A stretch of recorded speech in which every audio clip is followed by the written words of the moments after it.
रही है, कैसी औरत है ये। सनिया उर्फ सन्नू को बड़े गिले शिकवे रहते थे बबली भाभी से। वो अभी भी अम्मा के सामने बैठी कह रही थी।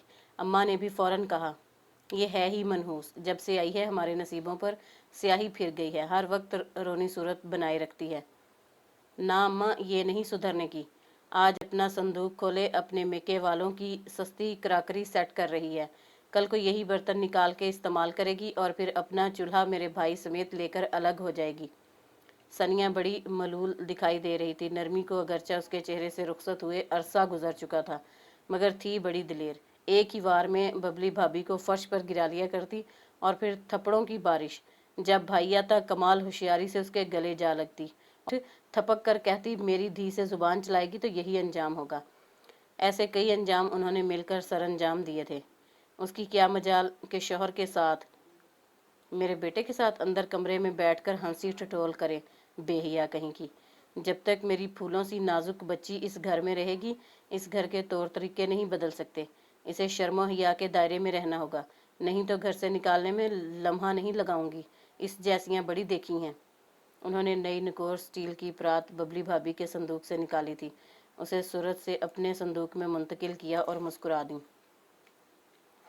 बड़े से सेहन खूब घनी छाँव वाला घर था। नीचे खरी चारपाइयाँ बिछी रहती, तंदूर से गर्म रोटियां उतरा करती। ठंडे पानी के गिलास पीकर रब का शुक्र अदा करते देखा था उसने, मगर ये निकाह से पहले की बात थी। अब तो हर तरफ नाशुक्री बिखरी पड़ी थी। बड़ी महंगाई है, सरफ बड़ा महंगा है, और आटा कौन सा तेरे बाबा ने भिजवाया है जो यूं परात भर भर के गूंधा जा रहा है।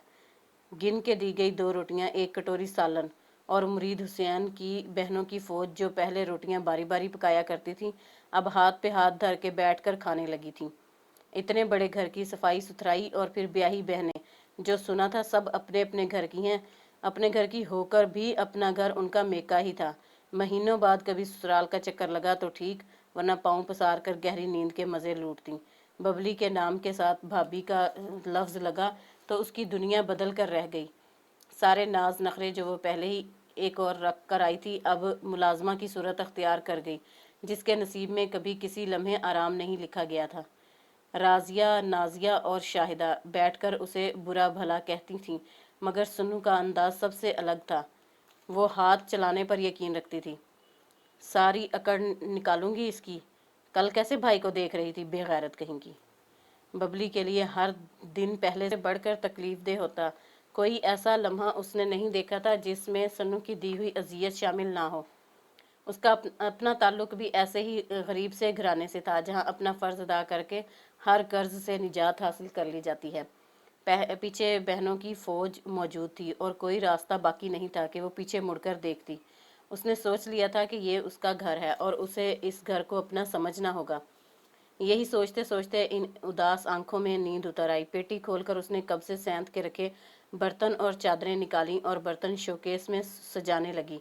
चादरें पलंगों पर बिछा दी। ये क्या कर रही है? मेरा घर है और मैं अपना सामान रख रही हूँ, वो एतमाद से बोली। अच्छा, तो बात यहाँ तक जा पहुँची है कि अब ये घर तुम्हारा हो गया है। जल्दी से उसने दुपट्टे में छुपाया स्याह तार निकाला और उसे स्विच में लगा दिया।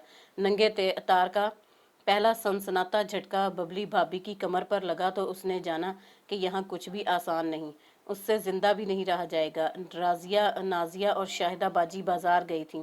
सास जामन के घने दरख्त तले चारपाई डाले बेखबर सो रही थी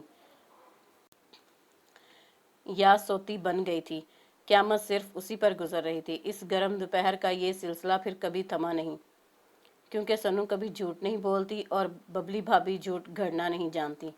कई बार धुंधली सर्दियों में उसकी रजाई के कोने को शोला दिखाकर कमरा बंद कर दिया जाता, मगर उसने जलकर नहीं मरना था और वो नहीं मरी। शोहर शोकेस में रखे जाने वाली शय की तरह सिर्फ शोपीस था जो उसका बंदा कहलाता था, मगर असल में वो कभी बंदा नहीं था। पूरी 5 जमात पास बबली ने कई बार अल्लाह को अपने बहुत करीब महसूस किया था, और वो एक थका देने वाले दिन के इख्तिताम पर उसकी मदद के लिए आया। सन्नू के लिए रिश्ता आया था। सन्नू के नसीब ऐसे निकले थे कि हर कोई हैरान था। बड़ी बानसीब थी सन्नू, जो उसके लिए अमीर हुसैन आया था। पहली बार सन्नू मुस्कुराई और अपनी माँ की गोद में जा घुसी। सब मिठाई खा रहे थे, कहीं कोई तनाव महसूस नहीं किया गया था। हत्ता कि बबली भी आराम से कोई कड़वी कसेली सुने बगैर अपने कमरे में आ गई थी। उसकी शादी के तीसरे साल में अल्लाह उसे माँ बनने का शर्फ अता करने वाला था। अवाइल सर्दी के दिन थे, ठंडा मौसम आहिस्ता आहिस्ता भीग रहा था। ठंडा मौसम आहिस्ता आहिस्ता भीग रहा था। सबकी आंखें आंसुओं से भरी हुई थीं। मुरीद, हुसैन, राजिया, शाहिदा, सब के दिल वैरान हो रहे थे। सन्नू किसी को आबाद करने जा रही थी। आज किसी ने बबली भाभी को सीधा करने का सोचकर एक दूसरे को नहीं बताया था। चादर ला दे, ठंड लग रही है। मुरीद हुसैन की आवाज़ में आज तलखी कम थी, वरना तो वो अपने लफ्ज़ों को जहर में डुबकी लगवाना कभी नहीं भूलता। क्या पता वक्त बदल जाता, मगर राजिया और नाजिया बाजी गर्म चूल्हे में मोटी लकड़ियां झोंकती उसे बता गईं कि वो अब भी अकेली नहीं।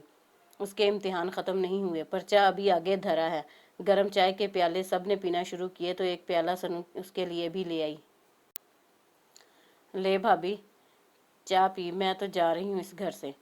मौसम कुछ न कुछ बदला ज़रूर था। जो गर्म चाय उसके ठंडे तन्हा वजूद तक खुद चलकर आई थी। वो चुपचाप उठी और प्याला थाम कर हल्की हल्की भाप में इस तल्ख गर्मी को याद करने लगी। जब सन्नू उससे ढेरों ढेर बर्तन धुलवाने के लिए यूं ही बहुत सारे बर्तन जी भर कर स्याह कर दिया करती थी। कालक से अटे बर्तन जो बगैर किसी वजह के जलाए गए होते, उसके घिसे हाथ, काली पोरें, बढ़ता हुआ पेट, सब इस खामोशी को सुन रहे थे, वही जो उसकी अजली साथी रही थी। अमीर हुसैन अकलौता था, ना सास ना नंद। कोई तलखी, किसी रंजिश की कहीं गुंजाइश नहीं थी। चंद दिनों तक सब गहरी उदासी में डूबे रहे, फिर डूब कर उभर आए। पता नहीं कब मिलने आएगी। अमीर हुसैन समझदार है, खाता पीता आदमी है, कभी हाथ तंग नहीं करेगा इंशाल्लाह। अम्मा जामन के जर्द पत्तों को ज़मीन पर गिरते देखती रहती। राजिया नाजिया अपने अपने ससुराल के चक्कर लगाने गई थीं। क्या पता था कि वो लौट कर भी ना आ सकेंगी, क्योंकि भरी पंचायत ने यही फैसला सुनाया था कि उन्हें अपने घर को जाना चाहिए। उनके ससुरालिये सच्चे हैं। मुरीद हुसैन झुकी गर्दन से फैसला सुनकर आया था। वक्ती तौर पर ही सही उन्हें जाना पड़ा था। शाहिदा बाजी अपनी 2 साल की बेटी लिए अंदर बावर्ची खाने में साग को तड़का लगा रही थी। उसकी आंखों में भी एक अजीब सा तासुर था, जैसे कुछ गुम हो गया। फिर उसके ससुराल से उड़ती उड़ती खबर आई थी कि उसके शौहर ने अपनी खालाजाद से निकाह कर लिया है। पास चौकी पर बैठा मुरीद हुसैन उपलों की गर्म राख के पास भी ठंडा हो रहा था। कुछ हाथ में नहीं रहा था। बड़े ज़मींदार साई ने जो शर्मनाक बातें की थीं, उनका गुबार अभी दिल में ही था कि शाहिदा ने ये झूठी खबर सुना दी। अल्लाह करे कि ये खबर झूठी ही किसी ने उड़ाई हो, मुरीद हुसैन ने सोचा। पहली ही बार का मिलना सन्नू को बुरी तरह रुला रहा था। वो बहुत दिल गिरफ्ता और टूटी सी लग रही थी। वो तो अकेली है, उसे कौन सी तकलीफ होगी भला, बबली भाभी ने उसके गले लगते हुए सोचा। जाते वक्त वो मुरीद हुसैन से 500 रुपये लेकर गई थी। उसके पास फूटी कोड़ी भी ना थी। अंदर कमरे में छुप कर की गई अनजानी गुफ्तगू से उसने यही अंदाज़ा लगाया कि कुछ ठीक नहीं था। बबली भाभी, मेरे सारे झटके लौट कर मेरे पास आ गए हैं। बड़े बावफा होते हैं ये दर्द, फिर फरा कर वापस मालिक के पास ही आ जाते हैं। मुझे माफ़ कर दो भाभी, ये देखो मेरी उंगली भी तुम्हारी तरह जल कर अकड़ गई है। मुझसे भी मेरा खावंद वैसे ही 10-5 रुपए का हिसाब लेता है जैसे तुझसे हम लेते थे। वो काला तार उसकी जेब में होता है जो मेरे दुपट्टे के पल्लू में होता था। माफ़ कर दो भाभी, मुझे सच्चे दिल से माफ़ कर दो। अपनी माँ की गोद में लेटी बुरी तरह रोती सन्नू उसको उसके सारे खोए हुए आंसुओं की याद दिला गई थी जो कभी उसने रोए थे। आज वो भी उसकी तरह बेकीमत रो रही थी। उसके लिए गर्म रोटी लाती बबली उसे देख कर रह गई।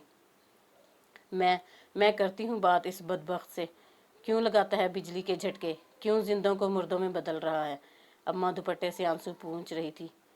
क्यों बबली भाभी, क्यों? सन्नू के चेहरे पर सख्ती के बजाय मजलूमियत बिखरी हुई थी। इस तरह भी कोई जालिम हो सकता है, ऐसा जालिम। और अब्बा मेरे, मुझे माफ़ कर दे, मैं माफ़ी चाहती हूँ। डियर व्यूवर्स, अगर आपको हमारी वीडियोस अच्छी लगती हैं तो हमारा चैनल सब्सक्राइब करें और बेल आइकन को दबाना मत भूलिएगा। अपना और अपने प्यारों का बहुत सा ख्याल रखिएगा। अल्लाह हाफिज़।